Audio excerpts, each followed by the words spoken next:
It's time to live and be yourself tonight. You gotta feel it, you just have one life. It's time to live and dance into the light. Your life is beautiful, life is beautiful, life is beautiful, life is beautiful, life is beautiful, life is beautiful, life is beautiful, life is beautiful, life is beautiful.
Just have one life. It's time to live and dance into the light.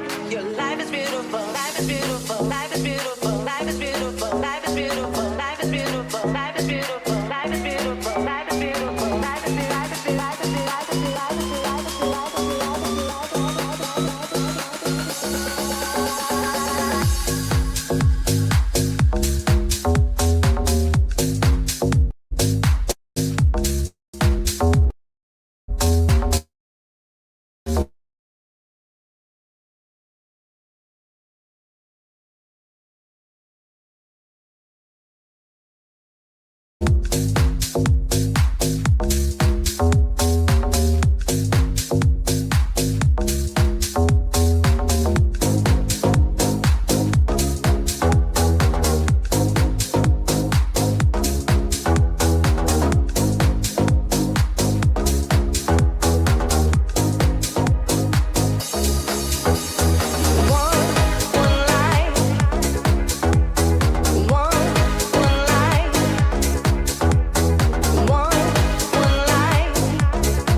talk about.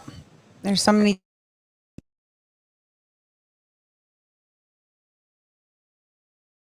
covers both nationally and internationally. Since it's always a blessing to share with others, over the last 15 years, I've hosted women's fitness events and worked with the clients, helping them discover how to live radiantly in all areas of life: body, mind, soul, and spirit.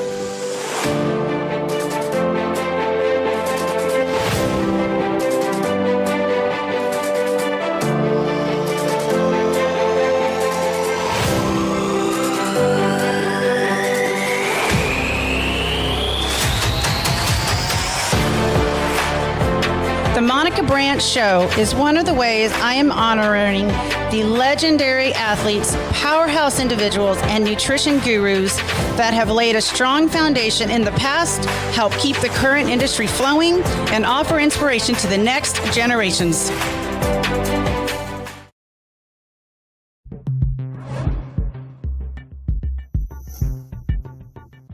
When I started taking Play Again, I was just getting back involved in competing in track. I've competed in fitness and figure competitions for now 23 years, but at the time I was just getting involved in running with the USATF Masters track events. I contribute a lot of my success into having a healthy body and having healthy joints. I know that the play again really helped keep me in a place where I wasn't fatigued and I wasn't as sore. If you can't recover fast enough, then you can't get back out and train fast enough. And when you do go to train, if you're not recovered enough, the training doesn't do any good. It's just this big circle of maintaining and recovery, training, maintaining, recovery, and thankfully Play Again is part of the recovery and part of the maintenance. Play Again now is a product that I will never stop using, that I am thankful to have in my life and thankful to be able to share it with others and keep everyone else as healthy as possible.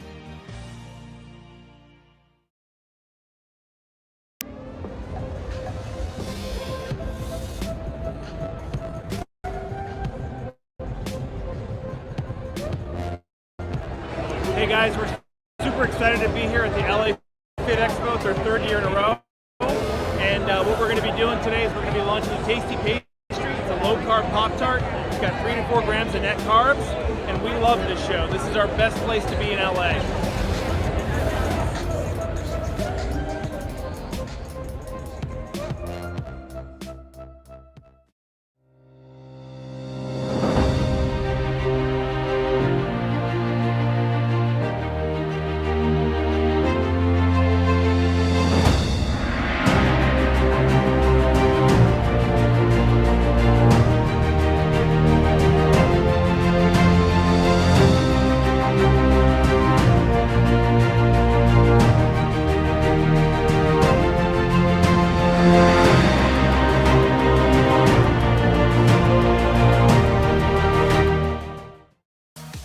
Hi everybody, welcome to Tuesday night Monica Branch Show. Good to see you guys tuning in.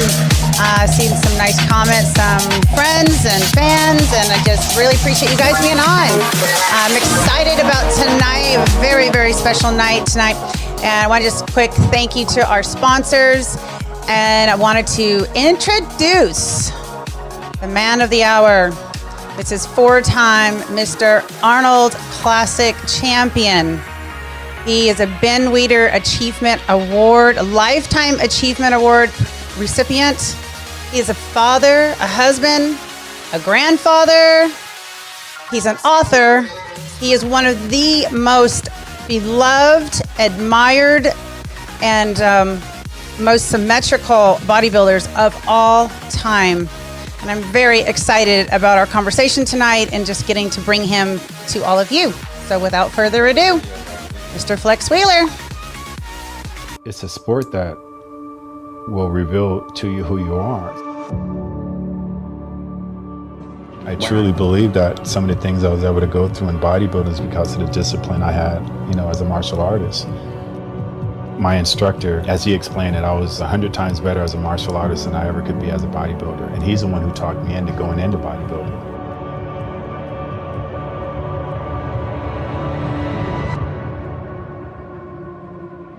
Basically what it was, a mental battle, and I knew I had to prove to myself first still that I can do it, because if I didn't believe in myself, it's no way that I was going to prove it to anyone else. So I really had to dig deep and do some soul searching, and when I came up with the energy, it was just blast off from there, and I was just full steam ahead from there.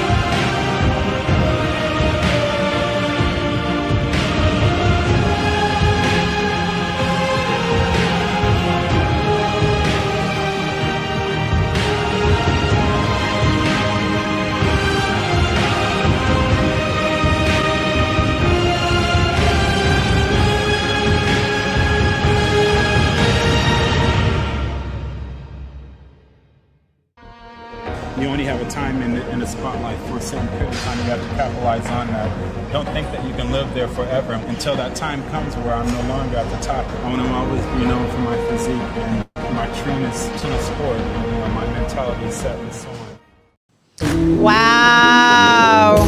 The Flex Wheeler in person.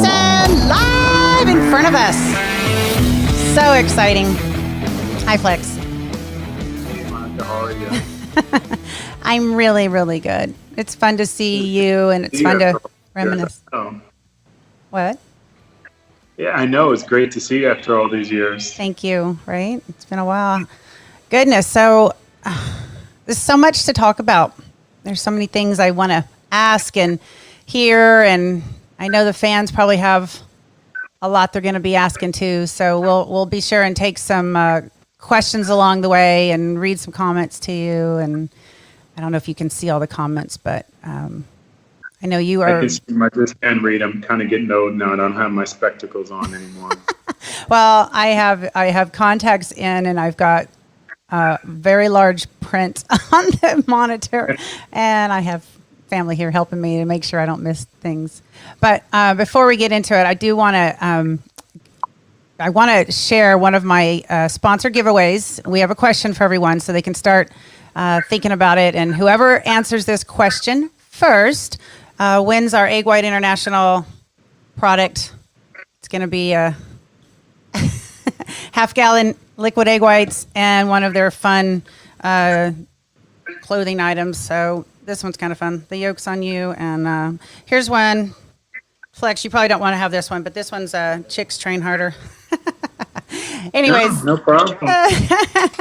But they have a ton of stuff. So anyways, the question for you guys that are watching, and you guys, whoever gets this answer first wins that giveaway. Which years did Flex win the Arnold? And I'll just give you. You don't count. But I bet we can get you some egg whites if you want. Whoever's watching.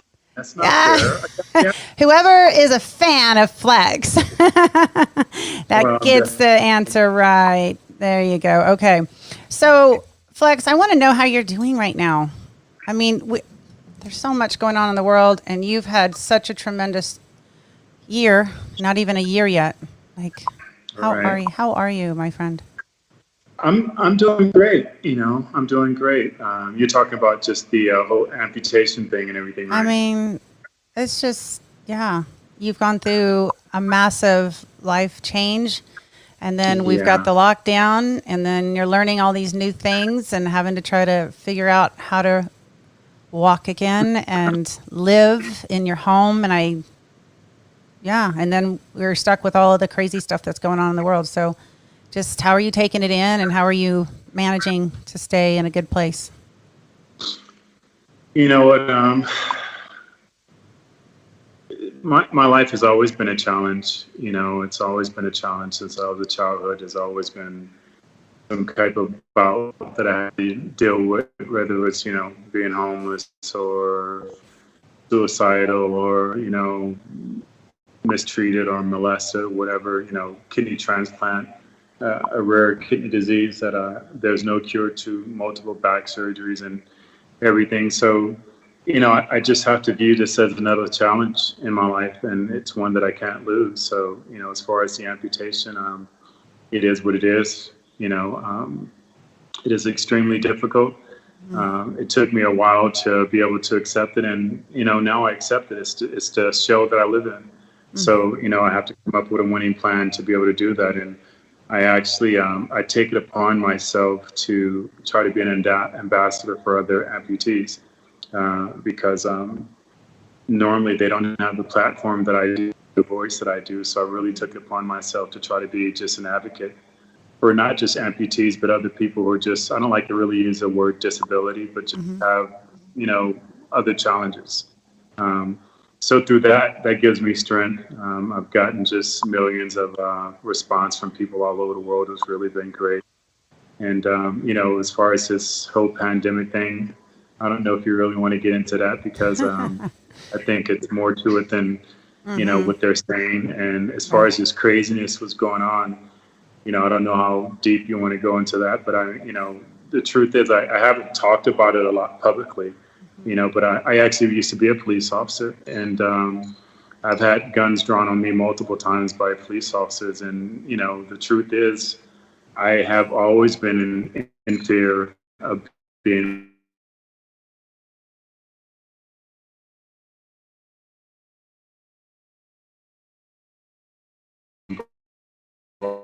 black.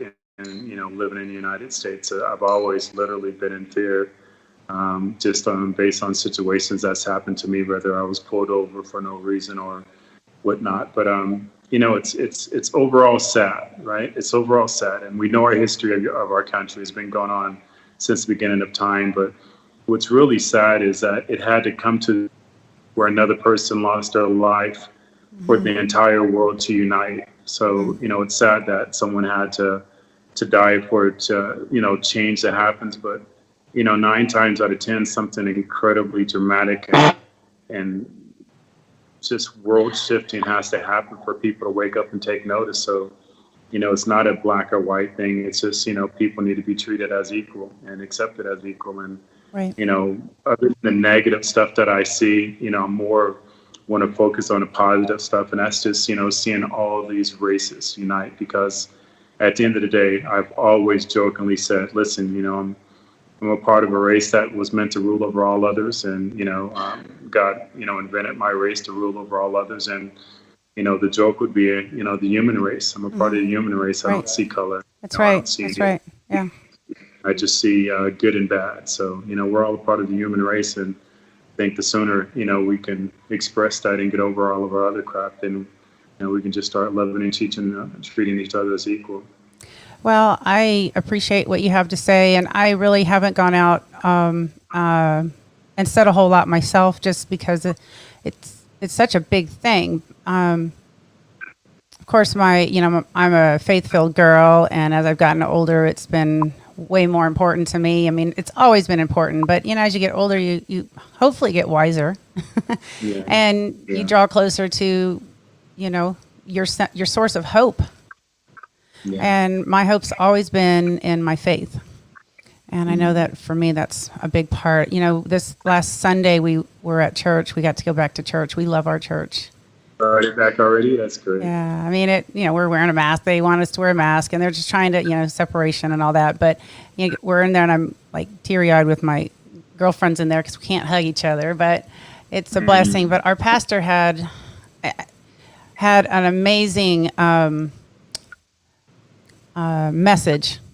I don't want to call it a service or it's a message. And I believe that's what Jesus gave, as a message.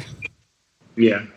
And I've been debating, because I really felt like there was a couple scriptures I wanted to share with you that I really feel are impactful, that I had never seen in my studying of the scriptures, that was like, wow, this is a really cool message, and I think people need to hear it. And you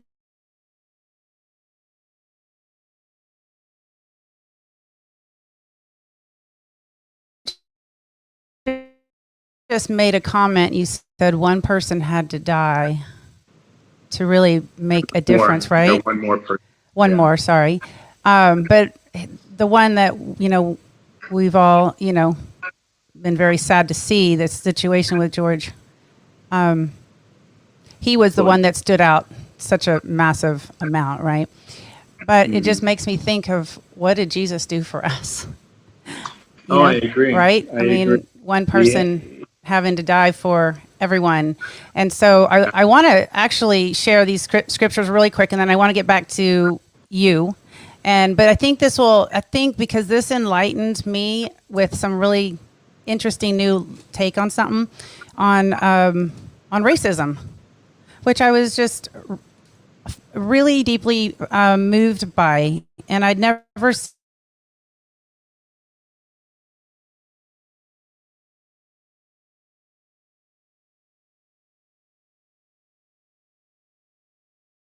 seen it this way, but our pastor brought it out without going into whole message. But he said racism is a deep layered sin issue. And he gives us a scripture out of James, and I want to read it to you. Please. Yeah, because I'd never heard this before. I should have had it open already, James, but I was looking at, here we are. James 2:9. It says, "But if you show favoritism, you sin and are convicted by the law as lawbreakers." And I've never thought like that. I mean, just that it's scripture. It's so powerful. And then He had another couple verses here that I just want to share real quick because they were really good. Galatians 3:22, and I didn't plan to do this, but I just really wanted to share it with you, and I hope you don't mind that I just felt to share.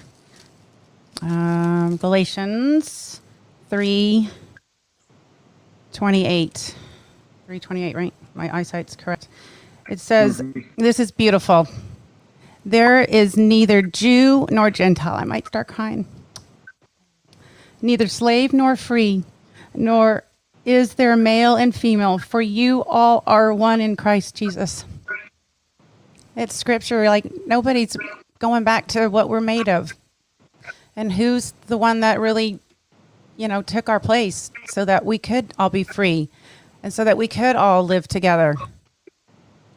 And then there's another one in Revelation, and these were just eye-openers for me, and I was like, this message could have been any time, but he actually had this message already for months, and he said, I didn't even know that God was going to give me this message in the time that's happening, right? It wasn't planned. It was planned months in advance.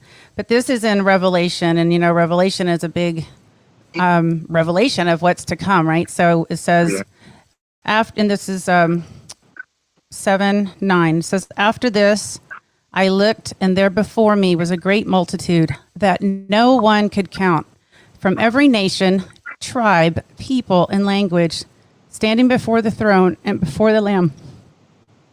They were wearing white robes and were holding palm branches in their hands, and they cried out in a loud voice, 'Salvation belongs to our God who sits on the throne and to the Lamb.'" But what's so beautiful, it says, no one could count all these people from every nation, tribe, people, and language. Like, we're all just, people just got to grow up and go back to the Bible. Read some of the scripture. Well, I agree, and what you read is beautiful, and I concur. It's just, we get caught up in our own little worlds and our own little problems. Right. But the truth is, it's a bigger battle that's going on, and it's darkness and light. And that's where the true essence of this battle, and that's why it's so great. And people wonder, why does racism or sexism still exist? It's bigger than racism and sexism. Those are just the little tools, but behind the picture, there's a battle between It's a spiritual battle that we're all in, and people sometimes catch it and sometimes they don't. And I feel like someone like myself who's faithful, and I believe the Lord too, and it's like we've got to make sure we share those things, because everyone's so worried about this racism, but it's really a sin issue, right? It's just and it's just crazy. So I don't want to be preachy, but I just had to share those scriptures. They were very powerful, I thought. And I just love that God looks at all of us as one, and he loves all of us equally. And it says that Jesus told the disciples that people would know who they were by how they loved others, and if they loved others as Jesus loved them. And that's what we got to get back to. It's like, racism is a sin issue that people just can't they don't want to understand others. They don't want to accept others. I don't know, but there is very big hope on the other side when you read the Revelation about all the people of every tribe, every nation, it's exciting to think we're all going to be together, those of us that, have that faith. So anyways, I felt like that was positive. You see it in the remarkable videos and photos of just miles and miles of racial, different races all together marching. And it's just, it's mind-boggling.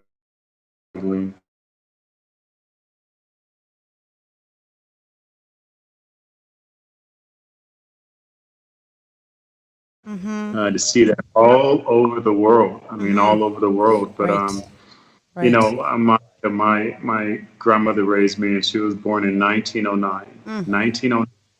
So if you know anything about history, you got to understand everything she's seen and bared witness to. And and from that, she always taught me there's no black and white. There's just good and bad. And I've never, from that day seeing color. You know, I'm aware that I'm seeing he has a color, but I don't see other people as a color. But no, it's just good and there's bad. Simple as that. Well, I'll have to just lighten this up and say I'm always jealous of your dark skin colors because you don't get all the aging that us white people get. I don't. You know what? There's a joke I that's don't know.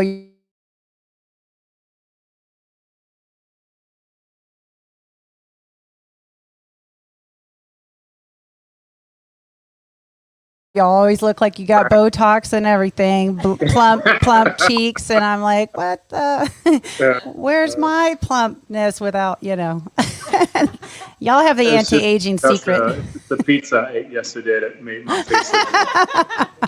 What kind of I can pizza? send What pizza flavor? over to you and help you out with that if you want. I want to listen to you.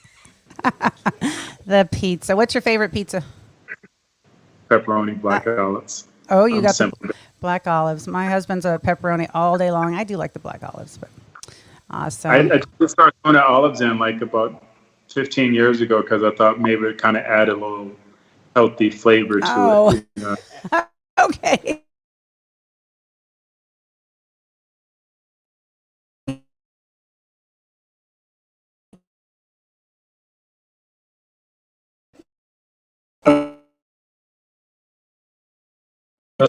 I hate Maybe olives. will it make it more keto since it's a little more high in fat? Not. It's all perception, right? If I perceive it is, then it is in my brain. Right. I asked, I came back from Olympia and Arnold one year, and I was living with my girlfriend Heidi at the time out in LA. And yeah, right. Heidi. Yep. So we were laughing because I was, after the show, you're like, you want to eat something. Well, I was hungry for celery and peanut butter, and I'm crunching on that. And she was talking to, I think she was talking to Sean Phillips at the time on the phone. And I said, ask him how many pieces of celery I have to eat the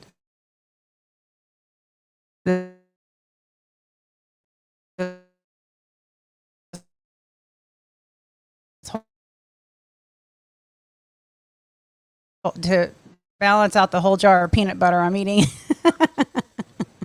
Wow, celery and peanut butter. That's one of my old favorites. You just made me hungry for that right now. Oh, no, you're going to be getting some celery. Well, if you do, take a picture and tag me on it. I will definitely. Okay, question, creamy or crunchy? Crunchy. Me too. Yum. Okay, all day long. Be crunchy. Yeah. Okay. So I want to hear about your amazing martial arts artist, athlete. I know you don't consider yourself a complete athlete, but being a martial artist to that level is an athlete. Just very specialized athlete. And I didn't really know that until I started kind of watching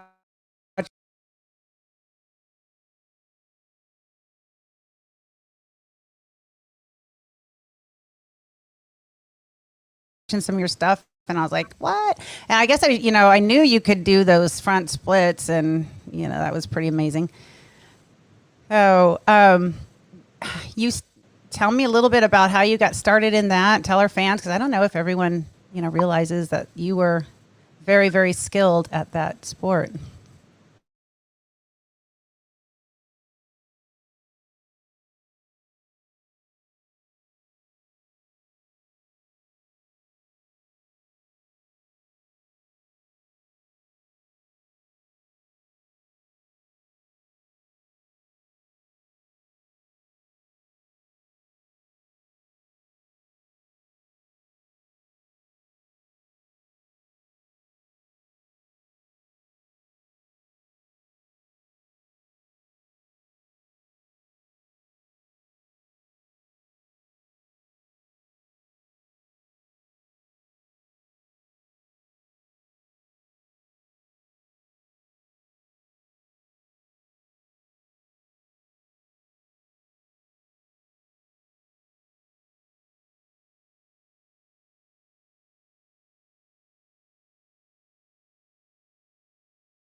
I will definitely. Okay, question, creamy or crunchy?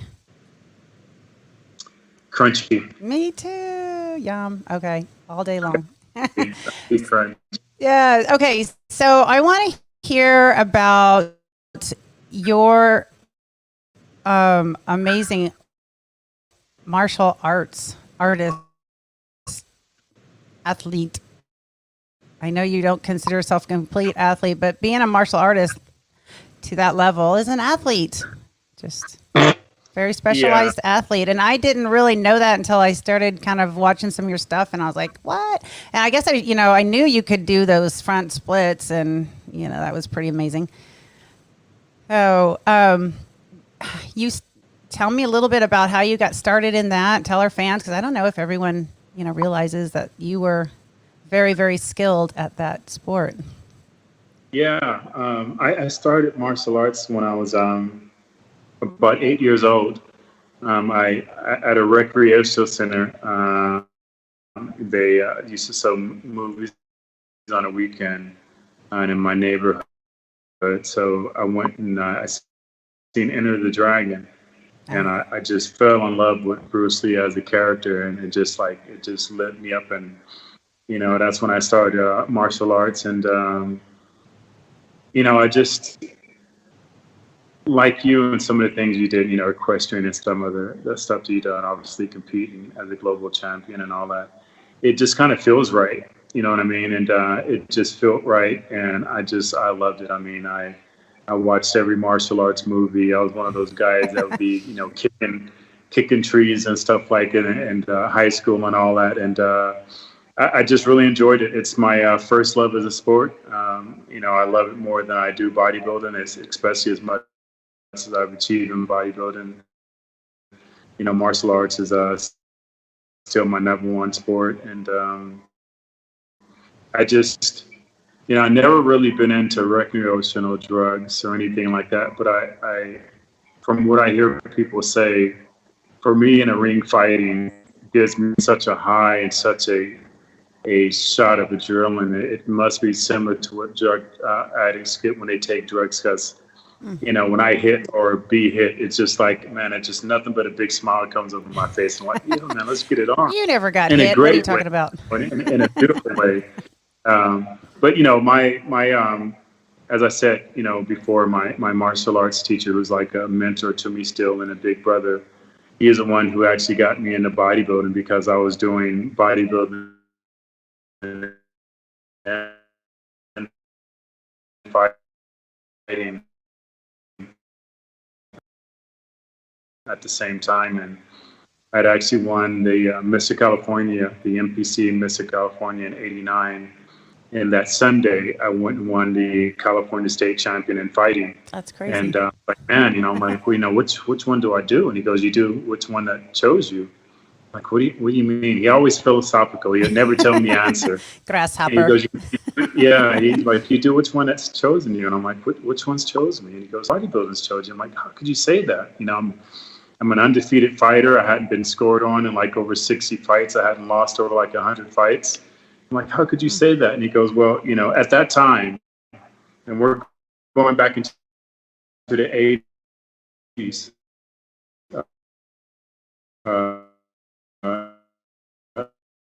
early 90s, late 80s. At that time, if anybody can recall, there was no great films about martial artists back then. Just Bruce Lee, and he had to make that in a whole different country, right?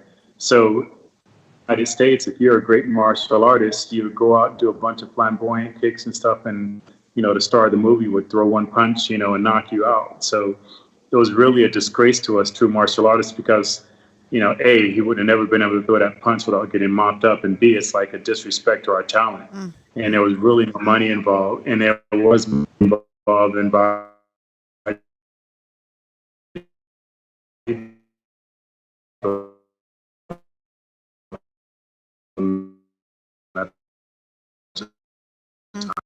and so I took up bodybuilding, and that's how that kind of started.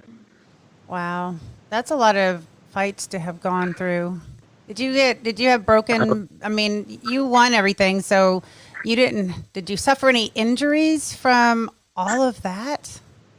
No, it took a while. When I first started, I got my ASS handed to me every day, for I had to years. spell that out for a second. I'm like, is that an award? Yeah, no, I just want I'm to sorry. be clear. No, I didn't win all the time. Towards the end of my career, I hardly ever got scored on, and I never lost a fight. But just like in bodybuilding, you know, when I first started as an amateur, I just got mopped the floor. People mopped the floor at me, but I didn't know it at that time, and my trainers did. Ty McGuire, my martial artist instructor, he knew. It was just, I was running up against people who were closer to their genetic potential, and I was still so far away from my genetic potential, just like in bodybuilding. I remember hearing guys, say to me, I beat you before, as a rookie, I'm gonna beat you again when you turn pro. And I'm like, it's not going to happen. It's just that they were closer and done the sport longer than I had. So at the early on, the first 10, 15 years, yeah, I didn't win too much, but towards the end, it was very hard for people to touch me, and I just loved it. But no, as far as injuries, no, I didn't suffer any major injuries. I mean, we don't consider like a broken ankle or hand or knuckles. That's normal. You know what I mean? So I didn't suffer in anything major. I more or less caused damage to other people than they caused to me. So breaking ribs and breaking a rib or giving them a skull fracture or something like that. But again, it's kind of like when you watch MMA now against real respectful fighters. They will try to hurt you viciously.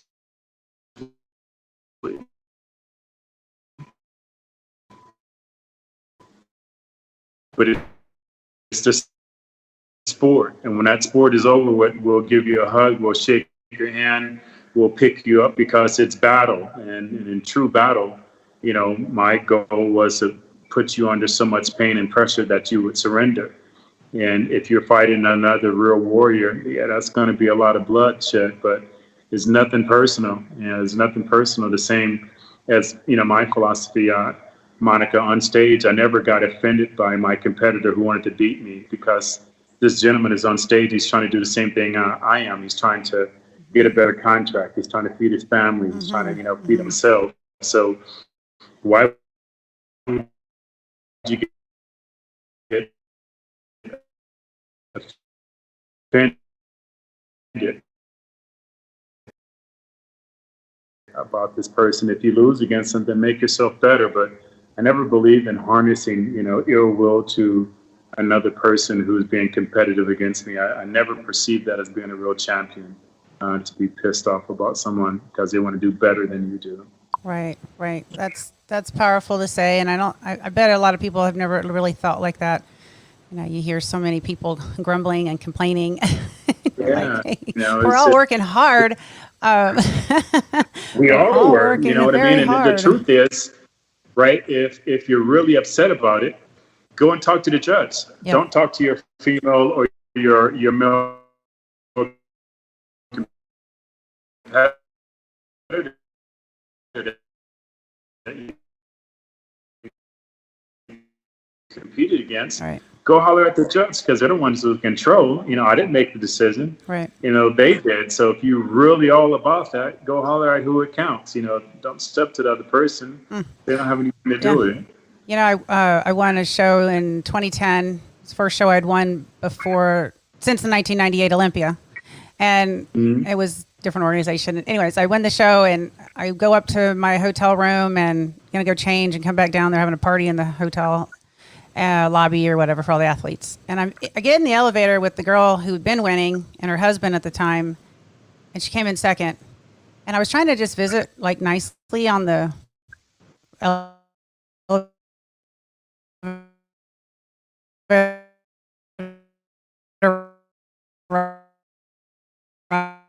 ride up to the floor.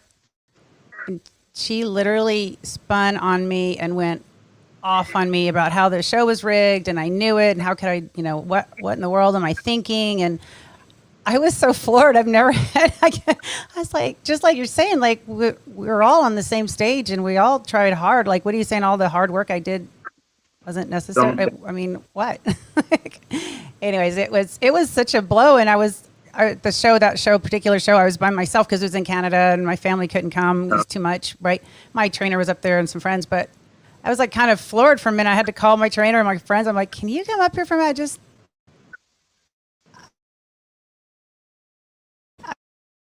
I just need a minute. I mean, I hadn't won a show in 12 years, and I win a show, and I'm like pummeled. I was like, can you come and just kind of like help me get through this? Because it was such a big, big. No, Monica, I've always thought that you never know a real champion. A champion isn't proven as a real champion until he goes through obstacles. Mm-hmm. And normally, for example, that's losing or having a major injury or something that set you back, and you pierce through that problem and you persevere. So, just because you're winning all the time, that'll make you a champion. We both know that. We've seen other champions win a lot. Mm-hmm. And soon as they lose, you see the real personality comes out. So, it's easy to win. Everybody's, want to hang around you. The money's coming in, contracts is coming in. Let yourself go through some obstacles, and then you'll see who that person really is. So, yeah, I agree with you. That's sad. I love it. I love it. So, Flex, we've got some. I've got rapid fire questions for you. So we're going to do these 10 rapid fire questions. I'm going to try and speak fast, and then we're going to go to about a 2-minute break, and then we'll come back. So you guys hang tight. We're going to do these questions first, and I got to find them because where did they go? I'm sorry. Where they?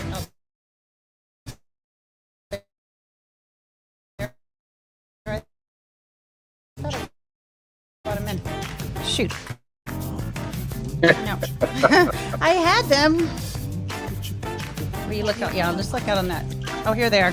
They got hidden under something. Okay, got it. Woo! Okay, rapid fire. Okay, Flex. What is your favorite girly movie you've maybe watched with your wife that you really enjoyed, but you hate to say it?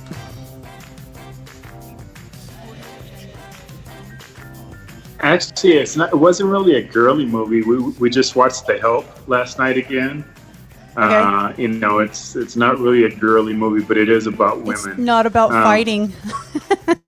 Huh? It's not about fighting and yeah, it's not about fighting, but okay. I'm have to go back to that. I don't have a good answer on that one. Okay. Worst healthy food you eat but would rather not eat it? Fish.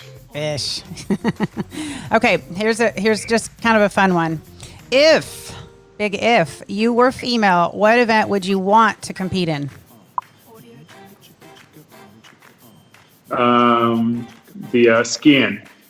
When they jump and all that stuff, yeah. Okay. So just skip bikini and figure and fitness, go straight to the skiing. Yeah, my mind won't wrap around that question as far as fitness. Be totally covered up in ski clothes. Got it. Yeah, I'm staying safe. Okay. Your favorite thing about being married? Comfortability, not having to worry about being out there. I can't say not worried about what I look like because I'm always conscious even around my wife. I still hold my gut in and all that stuff, but just the simplicity and not having to be out there. Okay. Awesome. That's great. If you could redo 1 year, either keeping it the same or editing the year, what year would it be? I absolutely couldn't change anything that's ever happened to me, and I'm talking about the worst of the worst or the best of the best, because all those things have allowed me to evolve into the person I am today, and I continue to evolve. So would there be 1 year that you would say you'd like to redo it? Not to change it, but just to go through it all again? No. Cool. No. All right. What's your favorite brand of clothing? I don't have one. I'm not really a clothes guy. Actually, I am coming out my own formal wear, so I guess it would be my own formal wear that I'm going to release. Like in your picture with your white suit where you look so handsome? Is something like that, you mean? Or like... That wasn't one, but I wore 4 of my different designs at the Owner Classic this year. Ah, cool. Okay. That'll be fun to see. It'll be tailored for bodybuilders, maybe? No, tailored for everyone. Everyone. You know, they have those apps now where you can get your own results as far as measurements. Cool. And then we also have the ability to send a person to come out and measure you wherever you're at in the world. So yeah, we're working on that right now. You should make a jacket that you could have like kind of bulked up underneath it so it could look like a bodybuilder underneath it if they wanted to add like 10 pounds to them. You know, women get push-up bras. You guys should have something. Right. That's like back in the, I think it was the 70s with the, everybody had the suit that had the big shoulders on. Yeah. Exactly. Okay. Favorite photographer that you've worked with in the past? Wow, that would really get me in trouble if I was to say one, right? What about, I know, right? It would be hard to say. What about your favorite cover? Do you have one? I don't.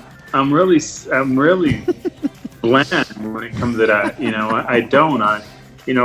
Monica, I don't really celebrate my past achievements because they're in the past. Sure. I'm always trying to focus on what's next. So, like we were talking earlier, I don't have too many pictures of me on the wall as an athlete. You know, all my cover shots and everything like that in the garage, and have probably been ripped through by water and everything else. So no, I just Well, you should go reminisce once in a while. It's kind of fun just to look at them. You know, they got Instagram, so people post them and I see them. So. Good old Instagram. Okay, if you could go on vacation right now, where would you want to go?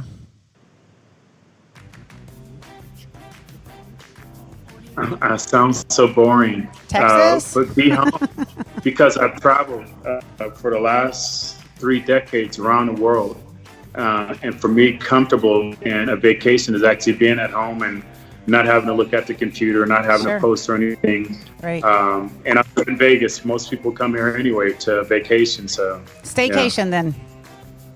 The staycation? Perfect.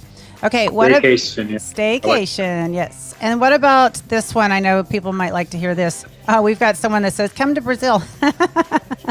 Jane. I've been there. I've been there like 40 times over the last she's hoping 20 years. Maybe she's hoping you're coming back. Okay, last question before we go to quick break, you guys. Don't go anywhere unless you have to go use the ladies' room, the men's room, grab a drink of water or something, come right back. We got more with Flex here. Supplement that you have used the most out of all supplements, like your favorite supplement. That's Creatine. What is it? Creatine. Sorry. Creatine. Okay, cool. Well, that wraps up our rapid fire questions. We're going to come back. Don't go anywhere. 2 minutes max.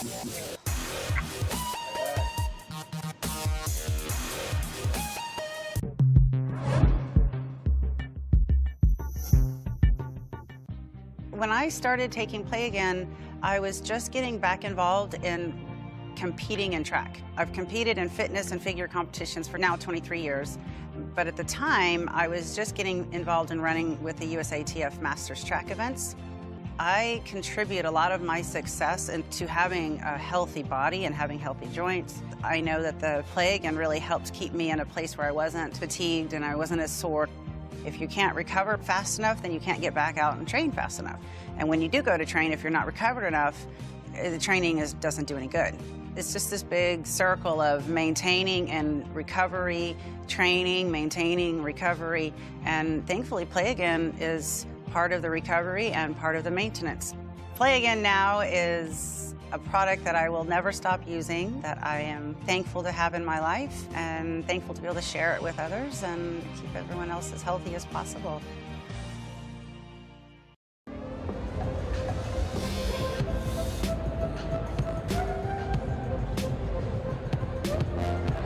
Hey guys, super excited to be here at the LA Fit Expo. It's our 3rd year in a row. And what we're going to be doing today is we're going to be launching the Tasty Pastry. It's a low-carb Pop-Tart. It's got 3 to 4 grams of net carbs. And we love this show. This is our best place to be in LA.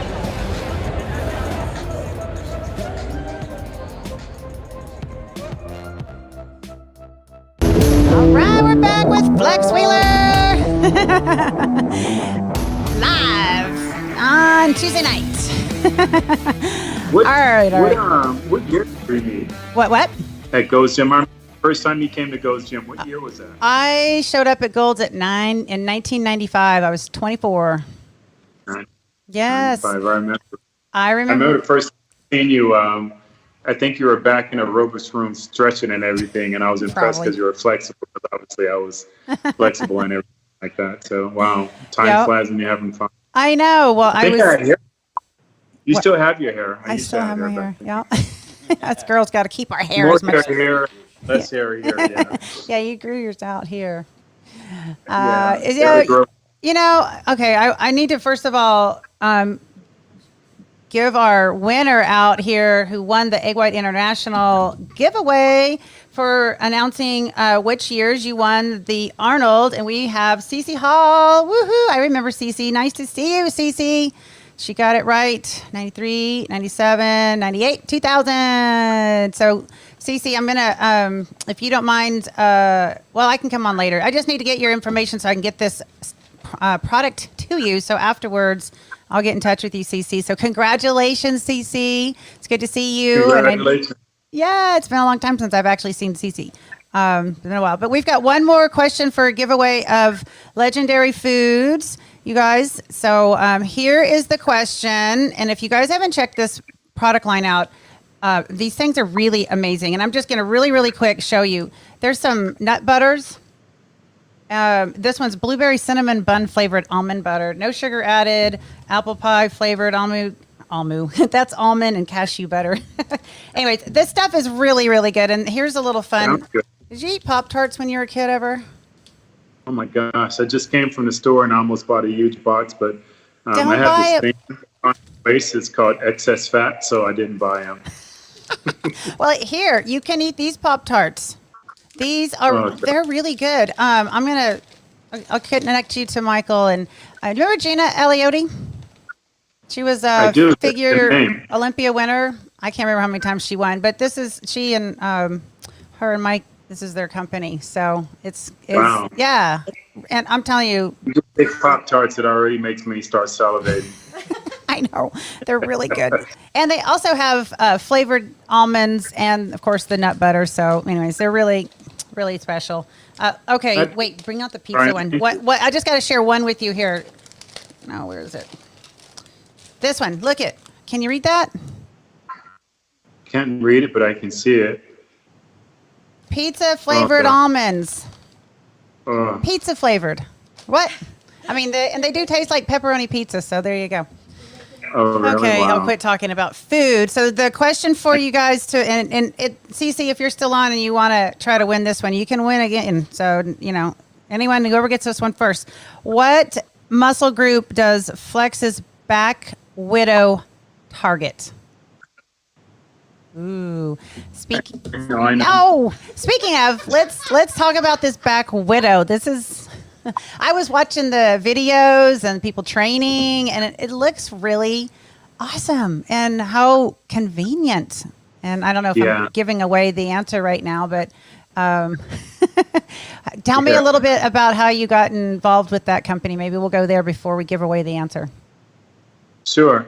Actually, me and a good friend of mine, Paul Tabone, we're going back and forth, just what helps create a great back and different apparatus out there. And we would train at the same gym a lot, and just all these different tools you want to use that are out there, and sometimes are always taken, or you worry about somebody else how to use or whatnot. And he's a great fabricator, a great artist, and he started fabricating this this Frankenstein together, and we're going back and forth and manipulated, and it started kind of looking like Black Widow, with the little red and the spider looking. Right. So we came up with the spoof, Black Widow, and that's how it started, and it's been going really great. I'm amazed at how well it's gone. Every show we went to, we completely sold out. Right now, we're just working out deals with massive gyms and chains to get them in those gyms and stuff like that. But we're all over the world right now in most countries, and super happy and excited about it. Yeah. That is so cool. And I saw that you're sold out, so I'll have to wait for like everyone else for 6 weeks or whatever. You know what, Monica, I will make sure that you get one. I'll make sure that you. That would be awesome. And I'll try it out and send some posts and stuff. That'd be really fun. And I saw Ronnie Coleman using it, right?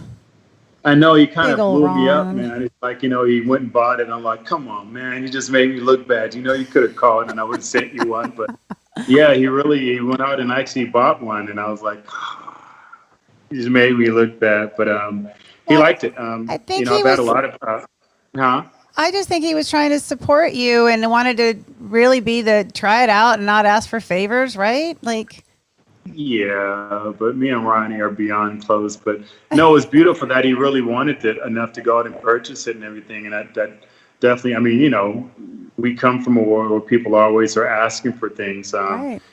As if there's no value to it. But we're incredibly happy with what's going on right now. And, not a bad thing, but being that, we all were turned away from gyms right now, it really proved his point with the home gym utilization. So that really kind of boosted our sales and awareness and everything. So hopefully that'll transfer back into gyms and everything like that. So we're waiting till all the gyms get back open. But thank you. I appreciate it. Ah, that's awesome. Do you have any other opportunities coming up? Any other business opportunities coming up that you want to share about? Yeah, I have my own nutrition company that I'm openly founding, representing everybody else's. So working on that right now, and hopefully have everything ready that we can launch at the Olympia this year, if not before. And as I told you before, I have my own men's formal wear, actually men and women's formal wear that I'm working on also.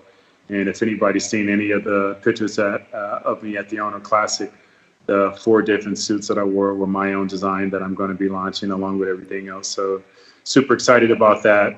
Releasing my own workout line with straps and belts and all that stuff, and attire for men and women to train. So after representing so many different companies and all these different layers of sports and fitness, to finally launch my own brand and everything, I'm beyond excited about that, Monica. Beyond excited. Well, you are an entrepreneur and you are a fashion designer too, huh? Yeah, I guess. Have you ever considered that you're a fashion designer?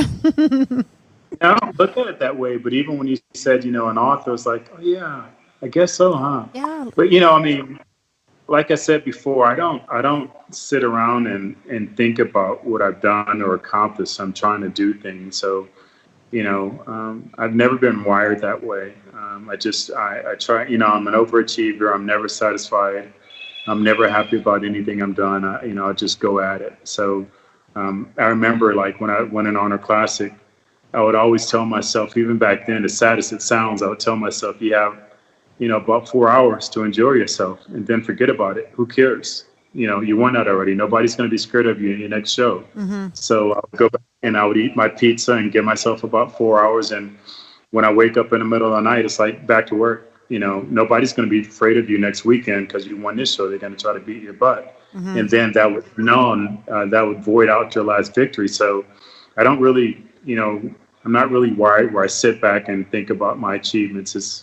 They're past tense, they're done. I'm just trying to do more things. And now I'm just trying to, kind of just set up my legacy. Like yourself, I don't really want to be known as a competitor. That's not what my legacy I want to be. I want my legacy to be just, somebody who tried to help everybody else and make a difference. That's what I want to be known for, to be known for as a great athlete. What are you really saying when you say that? You're not really saying anything at all. Right. Especially when there's so many previous great athletes who've been just jerks, rapists, murderers, this, that, and other. So when you put me in that category, you're not really saying anything about me in a positive way. Mm-hmm. I just want to be known as just, a person who cared about other people and strive to try to make the world better.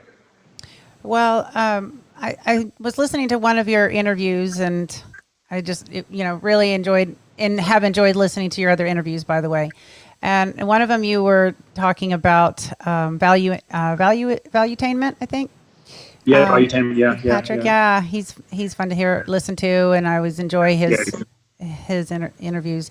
But you were talking about some of the things that you want to do to give back and to really help after the amputee, and amputation. And where are you thinking with that? Like, are there specific groups around where you live, or you think about traveling and maybe being able to speak to different people? And I mean, how do you see that? Or do you have plans for that? Because that was really intriguing to me. You have such a big story to share. As I said earlier, I really want to be an ambassador for that. I was really getting things going before all this pandemic hit, and it's really slowed everything down. But no, I want to do this globally. And it's not just that, I'm a kidney transplant patient also. So, I have a soft spot in my heart for transplant patients also. So, again, I want to start up my own nonprofit organization. The company that I'm so thankful that sponsors my prosthetic leg, Pop Prosthetics, because it's expensive. They've already agreed to give me all the used prosthetics, because here in the United States, we can't reuse prosthetic legs, but in other countries we can. So I'm really just trying to learn more about that. I want to do it right. Trying to talk to different global sponsors to help me get out there. But, to be really honest, Monica, it's somewhat heartbreaking, because, everybody were throwing things at me, all kind of companies were contacting me about, doing my leg and, in wheelchairs. And I even have an incredible wheelchair now in my house, still electronic wheelchair that was given to me. But, my heart really bleeds for, for people who don't have that type of support. So when I'm out and, I see another person who needs help, whether it's they're homeless, because I've been homeless, or, they're an amputee, it breaks my heart, because they don't have people just walking up to them, handing them stuff, giving them stuff for free. So it's really a calling. And I'm really, as I said a million times, I really mean it. I'm really thankful and I'm blessed that I've been put in this position where I can speak for other people who can't be, don't have the same type of reach I do. To the best of my knowledge, I'm probably the highest profile athlete who had to go through something like that. And I just want to use that vehicle to bring awareness, because, as you said before, what is that like, just moving around the house? It's really mind boggling. There's no more watching TV in my home and waiting till the last minute, because, it's a great suspense movie that I'm watching, and wait till the last minute and run to the bathroom real quick. It's none of that, it's no just jumping out of bed in the middle of the night and going to the bathroom. Everything has to be choreographed and well thought out. When I travel, it has to be well thought out, and we all know, public bathrooms are not the cleanest place in the world. So I have to bring sanitary things with me. Just, my house has stairs, and, it's the most frightening thing. It's so terrifying to me to walk in my stairs in my home. When I come downstairs, I never go back up till it's time to go to bed. I don't go up and down the stairs, because it's, when you look at a staircase, you normally look at each stair in front of you. And in an amputee, what I do is I look at the fall, how far it will be down, and that's terrifying. So it's so many things that I'm sure, like yourself and everybody else, you would see a person who are missing a limb or some type of situation they're going through, and you wonder, in a loving manner, wow, I wonder what happened. Right. I never asked anybody, but you look at them as you glance and you lock that picture in your mind, and you continue walking because you don't want to stare. You're wondering, like, wow, what happened? Right. Like what's your story? And it really crushes me, because, the first time I started going back out in public, people would look at me and almost like with sympathy and sad, like, oh, and I'm like, no, I'm the happiest man in the world. No matter what, I've said this a million times already, but no matter what I've achieved as an athlete, I've always had insecurities. I'm incredibly insecure. I have incredible low self-esteem. I don't think that great of myself or anything I've done. I've always been wired that way. No matter what type of persona that I put out there, it's a joke. It's a lie. I've always thought of myself as the world's greatest chameleon, because nobody really knew who I was. I put on an act in front of everyone at all times. But that was never really me. So it's odd that one would look at my photos and think, like, wow, how perfect I look. Right. But when I look at my photos, I think of all the imperfections. But now, me as a person, people look at me and think that I have an imperfection because I'm missing a limb. Where now, truly, I'm perfect. I'm perfect. I don't worry about things that I used to. I mean, I was so bad, Monica, that when I'm in public, I'm monitoring how I walk because I'm trying to make sure I'm standing up straight, or I don't want to accidentally, slip or anything like that. Are my clothes straight? Who's looking at me? Wearing glasses because I don't want to make eye contact with other people. But now, none of that bothers me anymore. I'm content. So if this is what needed to happen for me to be content in my life at the age of almost 55 in a couple of months, and that's a blessing. And to be able to, stand and for people who can't stand, that's a blessing. And I'm honored to be in this position. And, I'm just right now, I'm trying to learn as much as I can about the different organizations I can be a part of, the Ronald McDonald Foundation, and there's a million other foundations out there that I want to try to be a part of, and also just trying to learn how to open my nonprofit organization, not to be just a quote unquote nonprofit organization, but I want to be helpful to people because they really need it. Well, I can certainly hear it in your voice and in your words, and I can feel your heart. It's powerful, and I just, I guess I feel like saying congratulations on this heart change for yourself. I feel excited for you, and I feel like you've had a revelation where God's been able to show how much He loves you and how much what His plan for you is, but He used what you've done to get to this place, right? And if you had not gone through all of that, this may not have hit you the same way. And it's really inspiring. And I know how to keep you in my prayers for your dreams. God says when we, Thank you. yeah, It's true. My whole childhood and everything I had to go through, homeless, beaten, molested, all the fights that I had to go through, all the surgeries. I mean, I've stopped counting surgeries at about 70, my goodness. And most of them I don't talk about, people don't even know. But my point in saying all of that is not that boo-hoo-hoo. No. My point is I really feel that everything that I went through before this happened was preparing me for this battle. Well, have you ever heard that God can turn our messes into a message?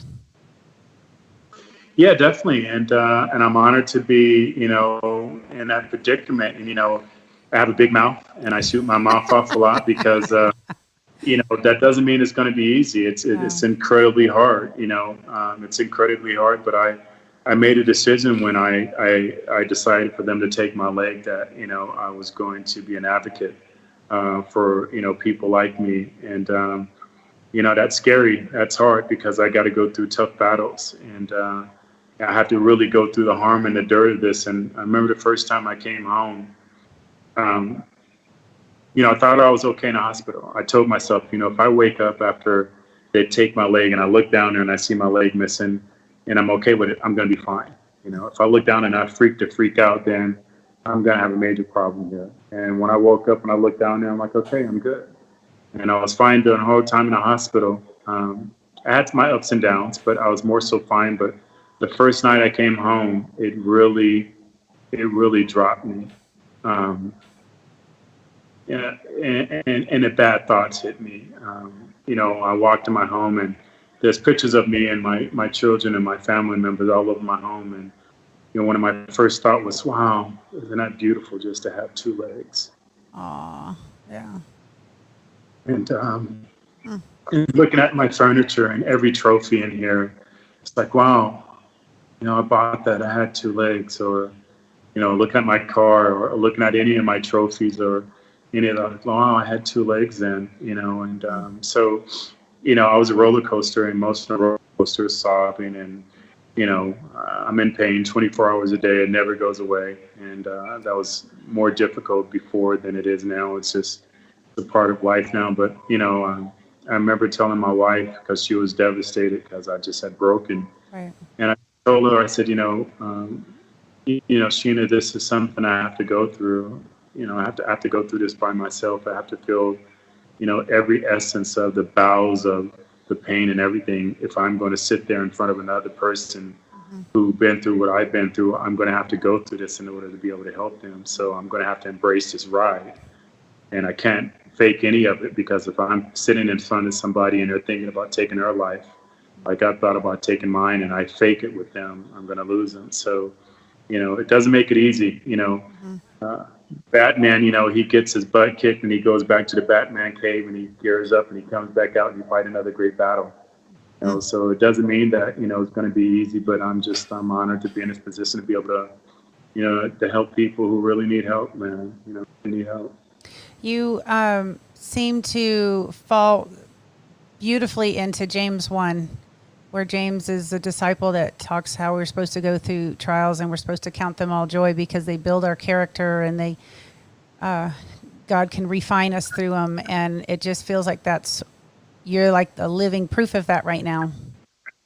And that's a compliment, because I can't imagine how hard that would be. I do, and I understand, and thank you so much. I just, I don't want to mislead people to think that this is a fairy tale and it's all great. No.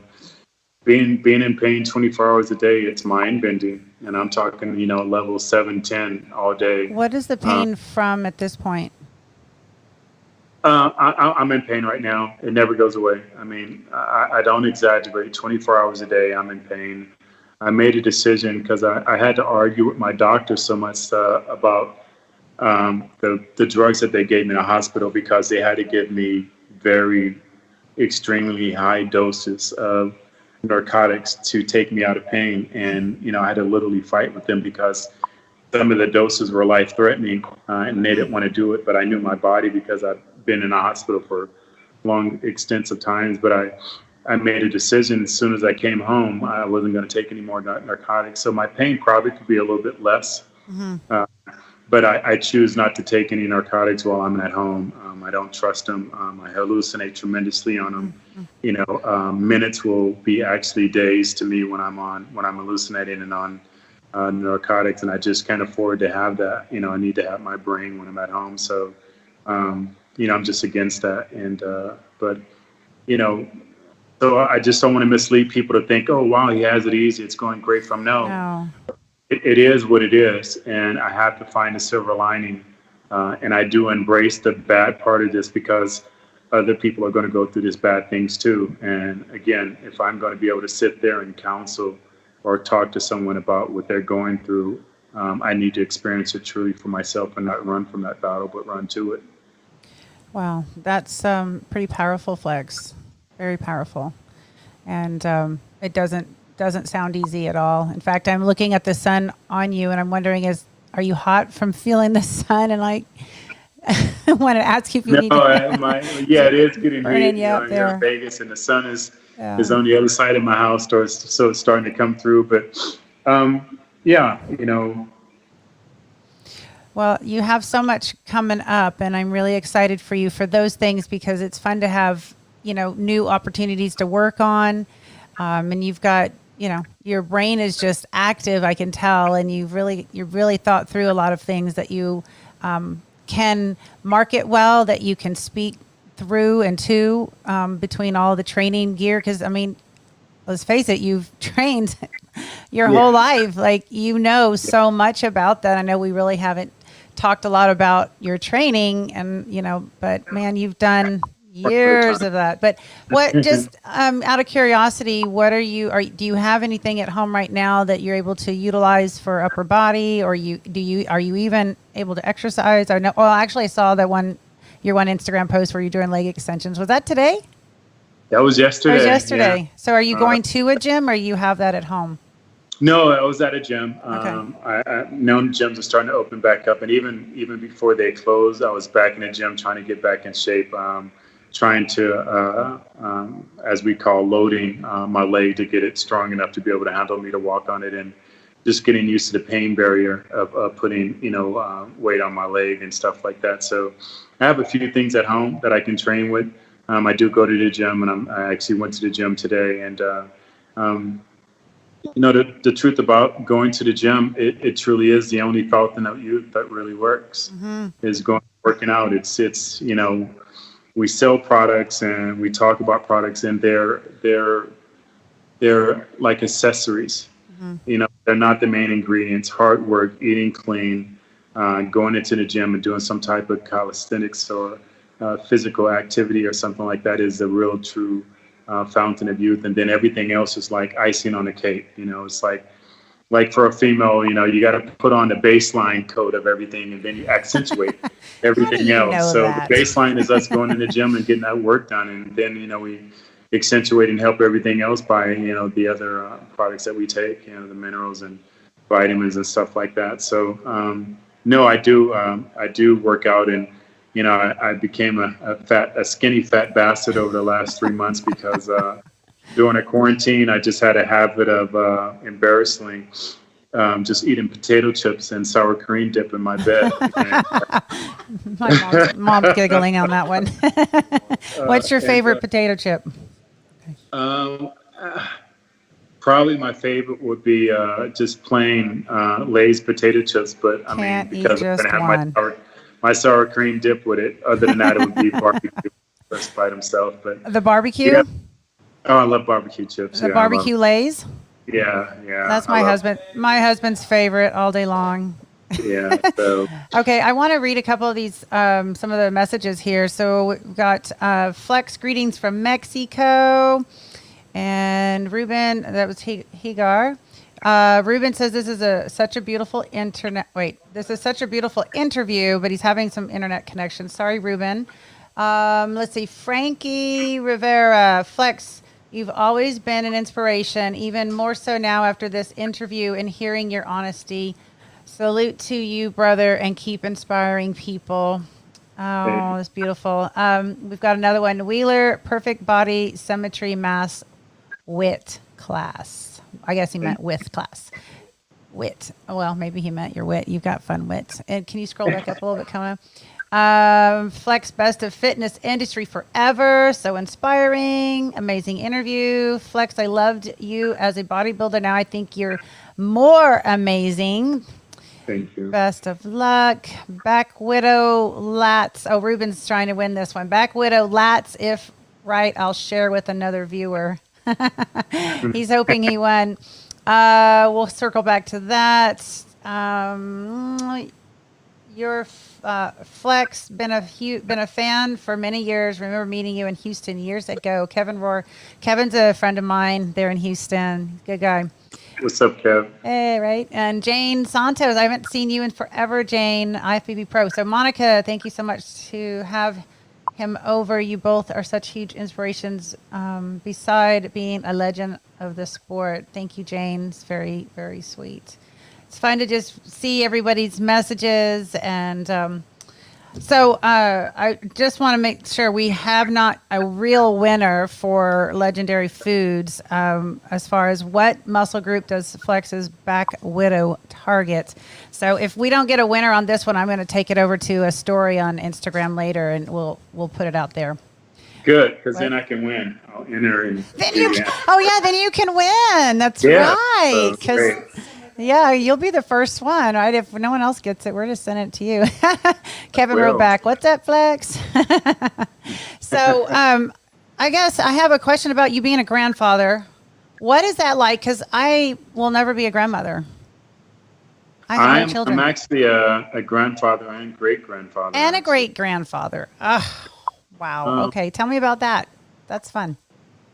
You know, it's different because you get to do things all over. You know, my youngest daughter is 11, so I got to do things all over with her that, you know, I did differently. And you know, the also, you know, as a competitive athlete who is serious about their craft, you don't really get to enjoy the small, simple things when you have children.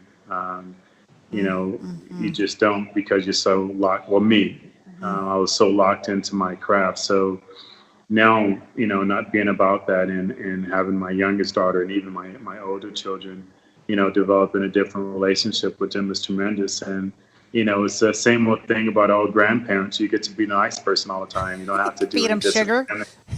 Yeah, you know, discipline or anything like that. You know, so you get to be the good guy. So how old are your kids, and how old are all the grandbabies? Oh gosh, you're gonna put me on blast. So, yes. I'm gonna mess up. So You can do it. At least gosh. 1 year, give or take. You don't have to be on spot, but Right. So my oldest daughter, she's in her mid to late 30s. I okay. had her when I was really young. My son Kenan, his birthday's coming up. He's 30. My next oldest is Darius.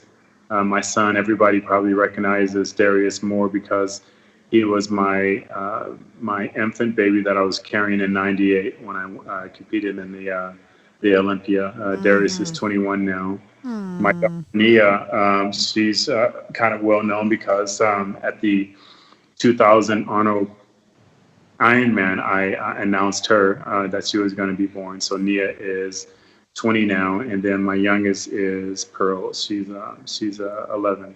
Wow. Are any of, well, before we get the ages of grandbabies, are any of them interested in either martial arts or bodybuilding fitness? I had them all in martial arts before, Seeing if but one of them could follow your yeah, footsteps. it didn't stick for any of them. Darius is an athlete. He's done martial arts and he's a running back, so he's getting ready for to go back to college. Oh, cool. My daughter Nia is actually a school teacher. My son Kenan actually owns his own business in Fresno, and my daughter Brandy, the oldest, she has her own business. She does tax. So yeah. So sounds like everyone's doing well and staying busy, and that's exciting. You've got such a big family. That's so I cool. do. I know. That's It's so crazy. cool. It's crazy. I don't even think about it that way until I sit down and start counting. I'm like, wow. But Okay, what about grandbabies? How many and what ages? oh gosh. Okay. So my son Kenan, he has a daughter and a son, and he just told me their ages too. I forgot already. Are they Those- under 5 or under 10 or over 10? Both are under 10. Okay, that's fine. That's all right. We'll let My you oldest pass on that. daughter, Bratia, I think she has to be about 19 or 20 by now. And now she has her son, so that makes me a great grandfather. And my daughter, my oldest daughter, she has Bratia, which is my oldest granddaughter. She has her second son and her youngest son that she just had, and I don't think he is a year yet.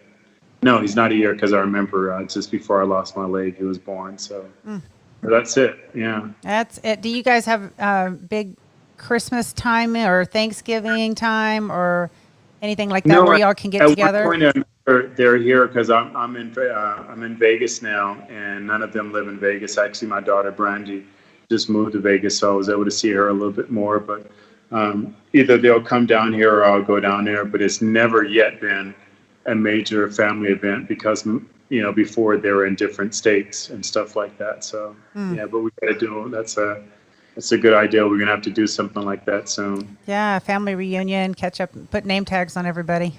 Yeah, I know. See, we used to do that when I was kids. Family reunions were huge, and you always knew your cousins and nephews and nieces. But that's kind of, a dying thing now. It's something that is left up to our generation to continue. And I have Yes. to admit, on my end, we kind of failed in that. So, Well, do you have any family traditions that you would like to pass down? you know what? I don't have any Uh-oh. that I would like to pass down cliche wise. What I'm really trying to inset in my kids' life now is, obviously they're aware of all the things that I've been through, whether it's a kidney transplant or multiple surgeries or, times where I spent over a year in the hospital. So through my challenges, I'm trying to just really, show them by living it is obstacles happen, things go wrong. It's not what happens to you, it's how you respond to it. So every day through what I'm going through, I know their eyes are on me, and I just want to show them that you have to persevere. And there's no backing out of it or getting out of it. So yeah, I'm just trying to demonstrate to them because they hear from everyone, right? Who their dad is, who their grandfather is, and I don't want them to think that I'm pristine and unblemished. I want them to know that I have, major issues and major problems also, and everyone does. So I don't want them to have that weight walking around that, what my greatness was. I want them to understand that who I am as a real person, and that, I go through problems, trials, and tribulations, and it's not that. It's how you get through it. So it's not what happens, it's how you respond to it. So that's really, as as I be honest, as I'm descending down the hill, right? Because I have less time here than I had time, that I was here in the past. That's a real illustration that I want to show to my children and my family. Is just, how to live a life of fulfillment, and understand that it's not going to be easy, but easy doesn't mean impossible. Now, God may have you here longer than you think. That right? is true. I mean, he's brought you through so much already, so don't be saying you got less time. You still have a lot of time. No one knows. But my point, and I know I have to be careful in saying that. Yeah, we got to watch what the words we say, right? Yeah, but I also have to be wise and plan things.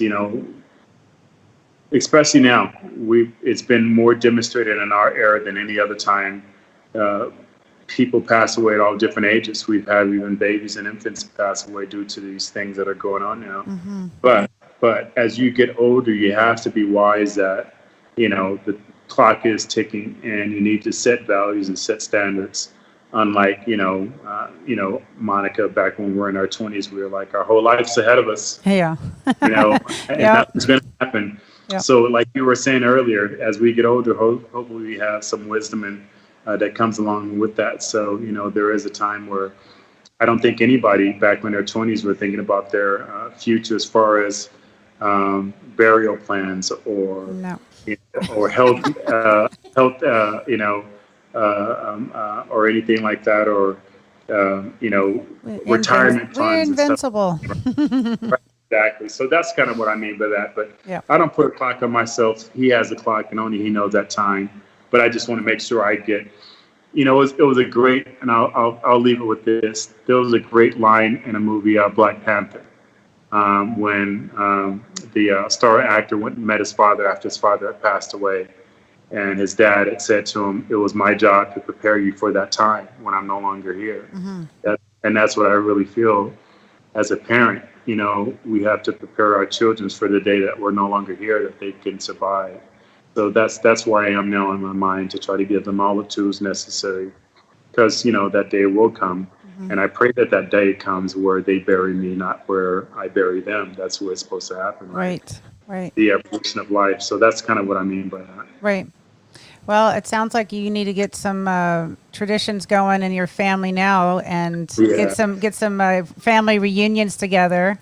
Yeah. Start planning in advance, because it sounds like you've got a lot of great information these kiddos need, and your grandbabies. And do you like to be called granddad or granddaddy or papa or whatever suits them? Whatever comes out. Whatever suits them. I've been called papa, and how cute. My son's daughter and son, they call me muscle dad. And stuff. So, that's cute. Whatever makes them happy, I'm good with it. Whatever makes them happy, I'm okay with it. I guess I've never heard, but how did you? Who gave you the name Flex? Is that Rico? Back in the day. Way before Rico, actually, it was a derogatory comment that people used to call me that, because, like I said, when growing up, I was really skinny, I was really short, and I was trying to work out at a younger age. And I guess I had just a typical small man complex, where I'm walking around like this, and people like, why are you always flexing? Why are you always flexing? Yeah, why are you always flexing? And then it just kind of got short to where it came out to, here comes flex again. So that's kind of how that happened. Well, it's turned into a fun name, and I like it. It suits you well. All right, True. I just we're gonna have to shut down, because I know everybody has other things to do, and I could keep talking because I like to conversate. Yeah, my phone is ringing. I'm sorry, I keep putting. No, good. One comment here. Let's see. Two things. Ruben says he remembers you as a guest on the show ESPN with Sean Ray and Boyer Co. Good old days. Definitely. And then I don't know if you remember John Butler. He used to work with Muscle magazine. He was out of Canada, and he says he has great shots of you at the Arnold's backstage from the late 90s. Oh my God! Please tell him. Give him my email address. Yeah, so I we can will. contact. That'd be great. Yeah, Please. he's just kind of stepped on the last couple of weeks here on my shows, and we've reconnected. And he's like, I have so many old pictures from, back in those days with everybody. So he's pulled up a couple of mine from the Arnold's, competing. And so it's fun to kind of see that. God. But yeah, I'll put you in touch with him. You have my permission to pass my information on to him. Okay, I will certainly do that, Flex. And last question I have is, do you have any, or what would you give to the new bodybuilders coming up, or maybe someone that's maybe going to listen to this and go, wow, like some great information from you, top of your sport, and admired by many, and having gone through all you've gone through, any information that you can share that would help change somebody's thought about bodybuilding? Yeah. First thing I would say is, don't emulate someone else and want to emulate someone else because you're setting yourself up for failure. I hear so many times people say, I want to have legs like you. I want to have a back like you. You're setting yourself up for failure. I think if everyone just try to achieve the best that they can be and match it up against everybody else, you're putting yourself in a great position. Also understanding, competitive bodybuilding isn't for everyone. I want to play basketball, but I'm only 5'10", and I can't dribble well and I can't shoot no matter how much I love it. Now I can go out and play basketball all day long, but I just never was going to make it as a pro basketball player. So the same thing with our sport, our sport is not for everyone, but everyone can do it as far as getting in shape and staying in shape and being healthy. Right. And also, lastly, be careful what you ask for. You yourself know, Monica, it's not easy being a high-level pro with everybody shooting after you.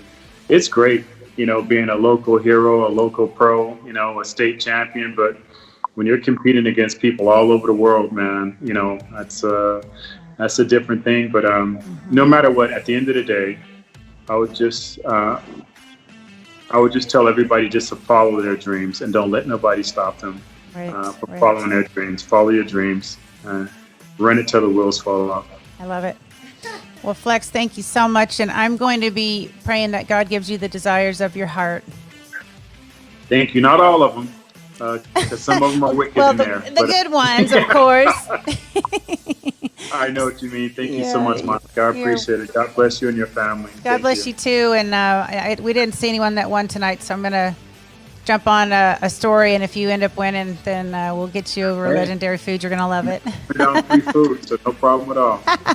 Thank you so much, Flex. It was so good to see you. God bless you too. Thank you and your staff for all the texts and getting everything ready. I just want to thank your staff, and it seems like you have a very professional group around you, and as you should, you deserve everything. Thank you so much. Aww. All right, bye. Okay, bye-bye.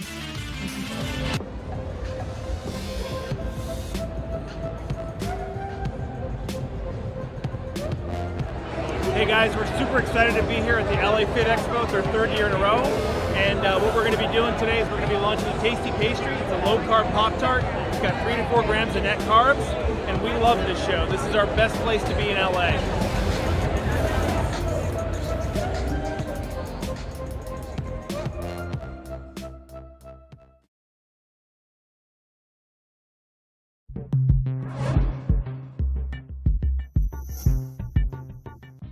When I started taking Play Again, I was just getting back involved in competing in track. I've competed in fitness and figure competitions for now 23 years, but at the time I was just getting involved in running with the USATF Masters track events.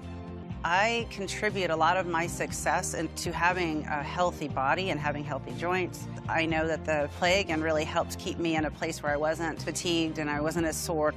If you can't recover fast enough, then you can't get back out and train fast enough. And when you do go to train, if you're not recovered enough, the training doesn't do any good. It's just this big circle of maintaining and recovery, training, maintaining, recovery, and thankfully Play Again is part of the recovery and part of the maintenance. Play Again now is a product that I will never stop using, that I am thankful to have in my life and thankful to be able to share it with others and keep everyone else as healthy as possible. It's a sport that will reveal to you who you are. I truly believe that some of the things I was able to go through in bodybuilding is because of the discipline I had, as a martial artist. My instructor, as he explained it, I was 100 times better as a martial artist than I ever could be as a bodybuilder. And he's the one who talked me into going into bodybuilding.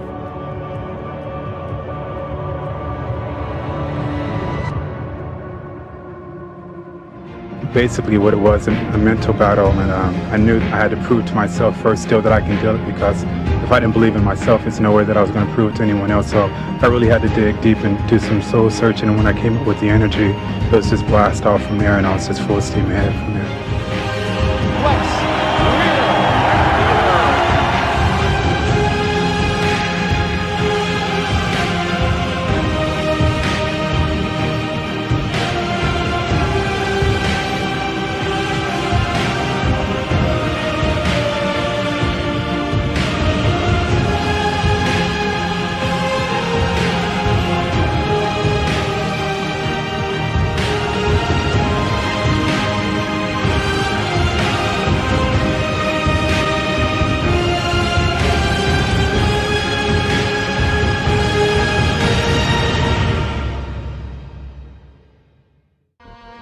You only have a time in the spotlight for a certain period of time. You have to capitalize on that. Don't think that you can live there forever until that time comes where I'm no longer at the top. I want to always be known for my physique and my trueness to the sport. My mentality set and so on.